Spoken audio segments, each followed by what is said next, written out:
It's really hot outside here, and right now there is a yellow jacket nest at the top of the stairs. So I don't have a whole lot of motivation to go outside today. So we're just kind of waiting for maintenance to come and take care of that. My husband's already been stung twice just going up and down the stairs.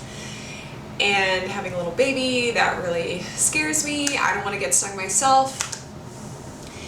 When I did have to walk by, I just like ran as fast as I could. So hopefully that gets taken care of soon. But how is it in your neck of the woods? Is it really, really hot? Are you enjoying the summer? What are you guys up to this summer? Are you going swimming?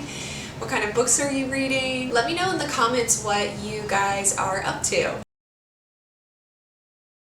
The Friend Zone by Soraya Wilson. This book was so much fun. It's a clean contemporary fiction, rom-com. The main characters are in college. It's for anybody that likes contemporary rom-com or likes football. It's about a football player. You don't have to like football, I think, to enjoy this story because the characters and just the storyline is so good, but it is an added bonus if you like that sort of thing.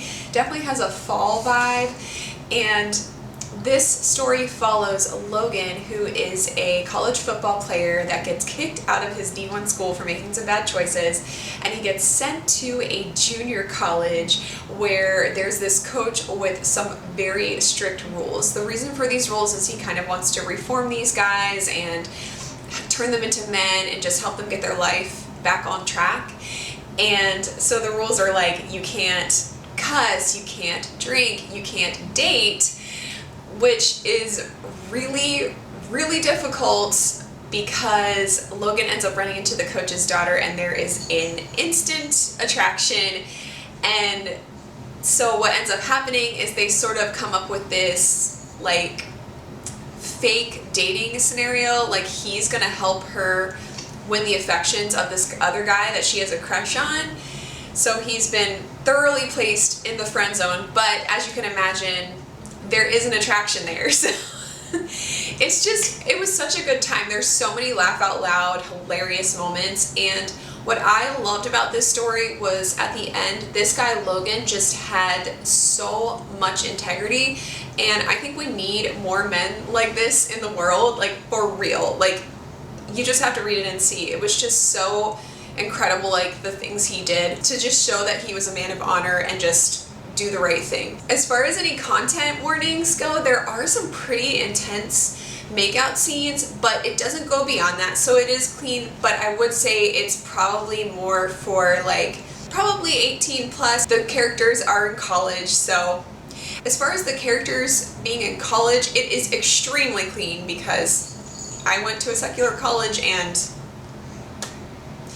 many people go way beyond that. So but overall, this book just made me so happy. It was very charming. It gave me a great fall vibe, and it was just such a fun, wholesome story. I highly recommend. A Gracious Hope by Robin Sardi. This book was my very first ARC that I ever received, and I was so excited when I got approved for it. Robin kindly gifted it to me, and it was such a fun read. It's a Sleeping Beauty retelling, and what is really special about this book is that all the proceeds to it actually go to, I'm going to read it here because I don't want to mess it up. All the proceeds for this series are donated to the Operation Underground Rescue to rescue children from exploitation and trafficking. So there's, I don't know, there's like maybe 20 books in this series. I got the ARC, but I ended up buying a copy of it myself, and then also I bought a couple more just because I wanted to support, and I'm excited to read those novellas really soon. So this was a Sleeping Beauty retelling, kind of like Sleeping Beauty meets The Wizard of Oz, because we follow Alora, who at the very beginning of the story finds out that she is a princess and that she's been a lost princess for a long time and has been raised by this lady named Aunt Em in the forest, and now she's being summoned to the castle to be a princess again, and after she's lived her whole life not knowing she was anything special. And along the way, she finds out she is also cursed, just like in the Sleeping Beauty story, but she ends up falling into the fairy world, going through a portal and falling into the fairy world and going on all these adventures, ends up finding true love. It is just such a fun, sweet, whimsical story. The writing style, the prose is just absolutely beautiful. It is top notch. The romance is just super sweet, and I would recommend this book for maybe like middle grade to high school, or really just anybody that enjoys like sweet, light, happy fairy tales. I highly recommend A Gracious Hope. I rate it 5 stars. To Ride the Wind by Melanie Cellier. This is a duology, a retelling of East of the Sun, West of the Moon, which I've never heard of this fairy tale. It is completely new to me. I don't know where it comes from, like nothing. So I am a clean slate. I mean, Melanie could write whatever she wants and I wouldn't know any different. But wow, this book was amazing. I mean, amazing. To be honest with you, I think this book might be one of the best that Melanie's ever written, if not her very best. I mean, there was so much depth and mystery and sweetness, romance, like it had everything. It definitely made my unputdownable list for the year. Physical books take a little bit more effort, but with this book, I was rearranging my schedule and like putting things aside. Things were not getting done because like I needed to know. I was staying up all hours of the night trying to finish it. We follow Princess Gwendolyn, who is trapped in a castle by her psychotic mother, the Queen, and all these scary, creepy things are happening all the time around her, especially at night.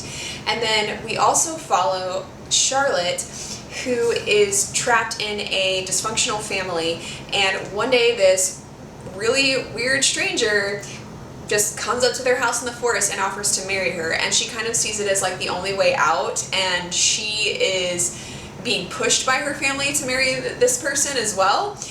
And the whole marriage, I'm just gonna say, at first is very creepy. I was like, okay, I'm gonna wait and see how this goes, but don't worry, I mean, you'll just have to read it and see, but it's okay. It all ends up okay in the end.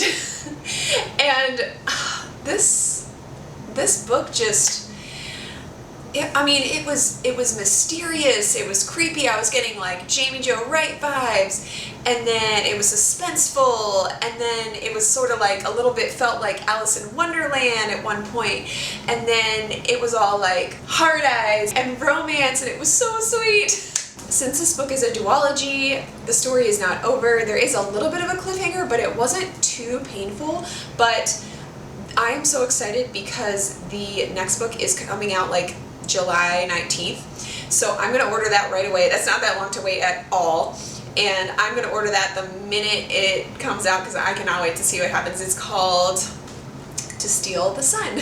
So this book is outside of her regular series. There is one mention of Princess Daisy and kind of just who she is, but it's not a spoiler and you don't have to know anything about any of the other books to understand what's going on in this one. So if you've read any of Melanie's books, and even if you're like in the middle of one of her series, like seriously, stop, put it down, pick up this book, because right now I am the only person I know that has read it and I want to talk about this. I need to talk about this book with somebody.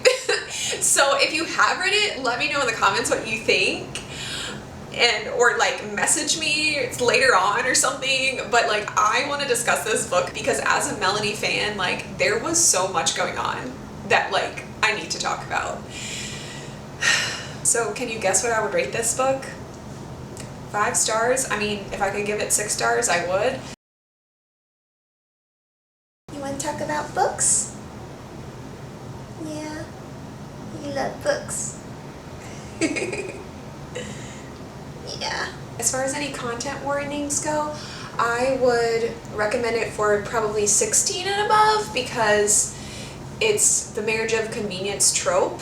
But I mean, it's a Melanie book, so like nothing happens. teens. Her books are very clean, appropriate for many, many ages. And now for a commercial break. Do you like mermaid hot dogs?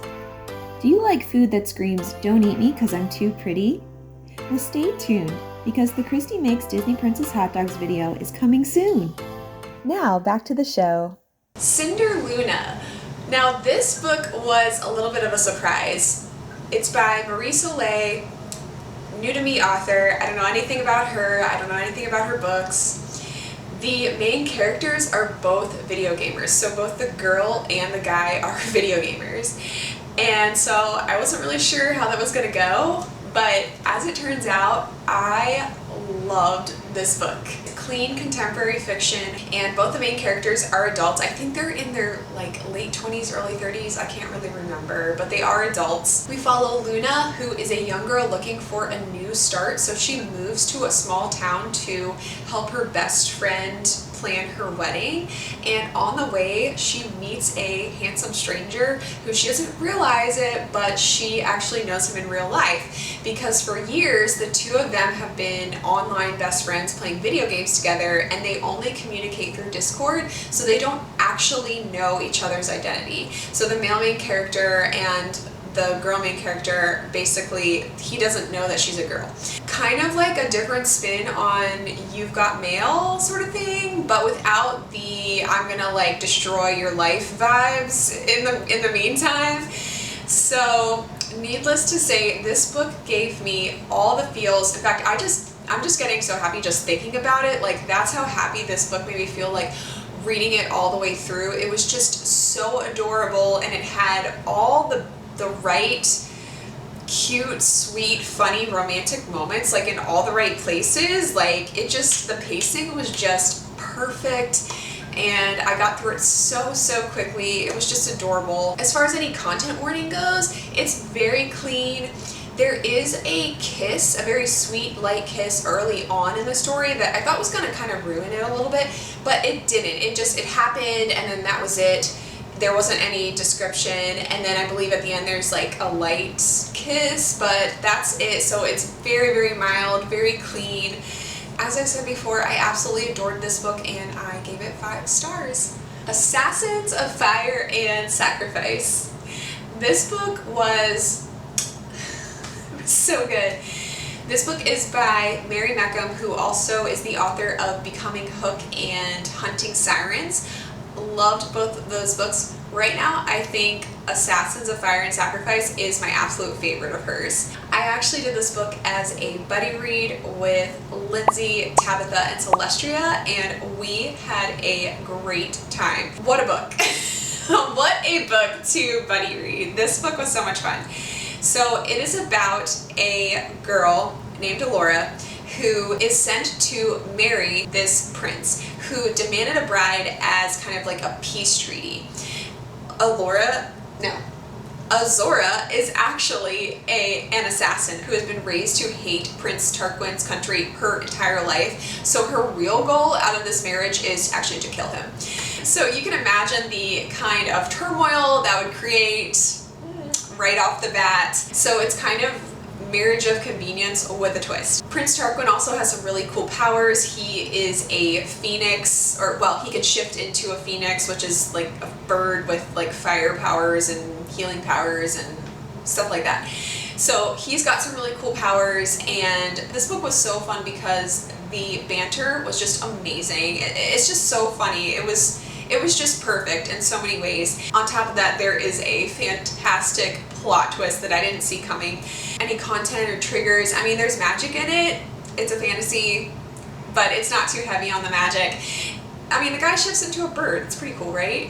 They are married, but nothing happens. It's very clean. I think there's just like a light kiss at the end. Nothing's even really alluded to. There's no fade to black, nothing like that. So I would say this book is probably for like 16 plus, because it is like a marriage trope, but really it's very mild, very clean. And I think that's really hard to do with this trope, especially the fact that like it's so tense. Like, she's an assassin. Like, it could have been so easy to just take this down the wrong road, but Mary Meckham did a phenomenal job with this book. So The Last Bookshop in London is a historical clean fiction work that takes place in World War II during the London bombings. This book is for anyone that likes books, or World War II, but mostly just if you like books. It's a very bookish book.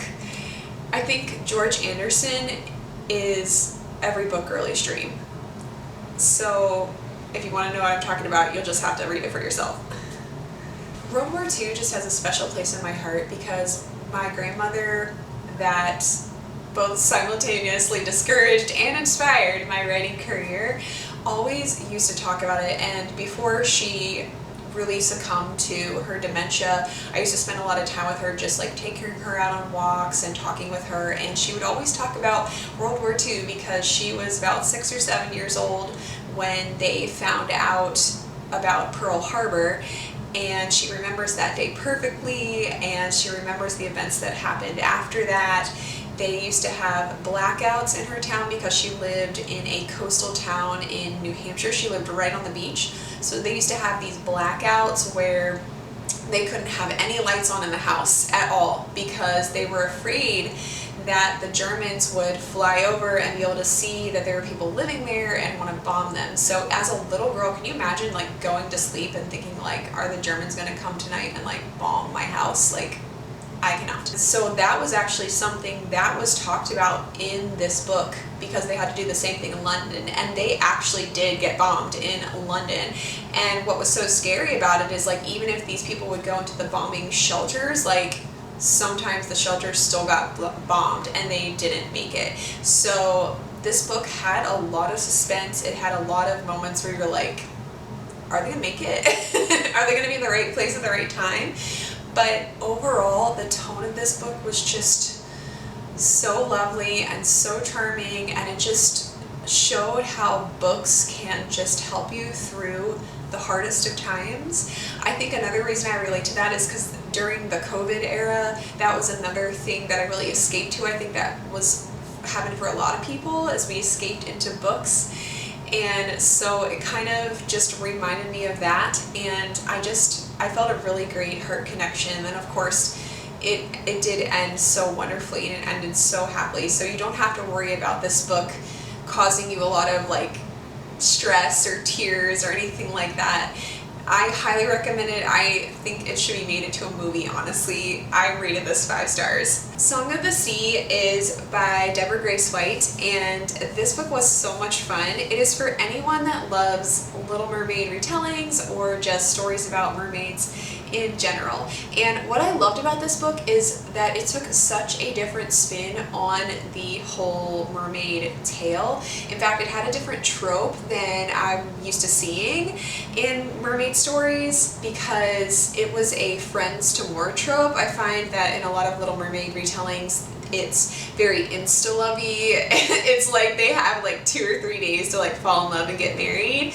Well, that's just the tale, you know, so we can't really fault the authors for doing that. But I really liked that it wasn't like that, that there was a little bit more depth to this romance because they knew each other ahead of time. And I won't spoil everything that happened, but basically the premise of this story is that Princess Estelle, in classic Little Mermaid retelling fashion, has a terrible relationship with her father and befriends somebody called the Ocean Miner, who is just this old lady mermaid that mines magic from the ocean and has all these powers, and she's able to turn Estelle into a human. So Estelle flees to the human world to fall in love and eventually marry her crush, the prince.